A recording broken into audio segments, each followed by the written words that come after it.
ठरलं तर मग या मालिकेच्या 6 एप्रिलच्या प्रोमोमध्ये आपण असं पाहणार आहोत की आता चैतन्य आणि अर्जुन जेव्हा रूममध्ये परततात तेव्हा त्यांची अस्वस्थता पाहून सायली काळजीत पडते.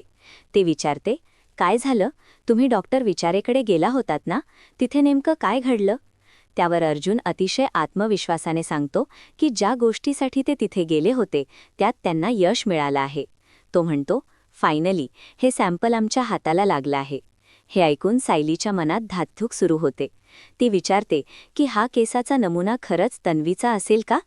अर्जुन तिला समजावतो की याची दाट शक्यता आहे.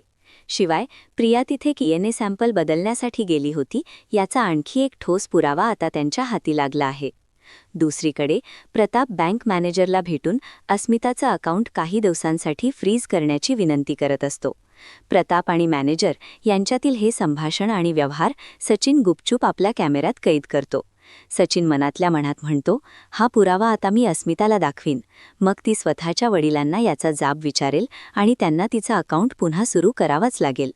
यामुळे सुभेदार कुटुंबात आता नवीन वादाची ठिणगी पडणार हे नक्की. भागाच्या शेवटी सर्वात मोठा ड्रामा पाहायला मिळतो. प्रियाने लॅब असिस्टंटला जो नेकलेस लाच म्हणून दिला होता तो आता अर्जुनच्या हातात आहे. अर्जुन सर्वांसमोर प्रियाला विचारतो, हा नेकलेस तुझाच आहे ना तन्वी?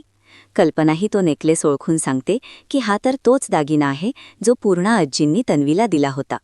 प्रिया पूर्णपणे गडबडते आणि तो नेकलेस आपला नसल्याचा दावा करते. पण सायली तिला पेचात पकडते आणि विचारते, प्रिया, मग तुझा नेकलेस कुठे आहे? दाखव बघू. आता सायलीच्या या प्रश्नावर प्रिया काय उत्तर देणार? तिचा खोटेपणा सर्वांसमोर उघड होणार का? हे पाहण्यासाठी प्रेक्षकांना पुढील भागाची प्रतीक्षा करावी लागणार आहे. भेटूया पुढील भागात. तोपर्यंत नमस्कार.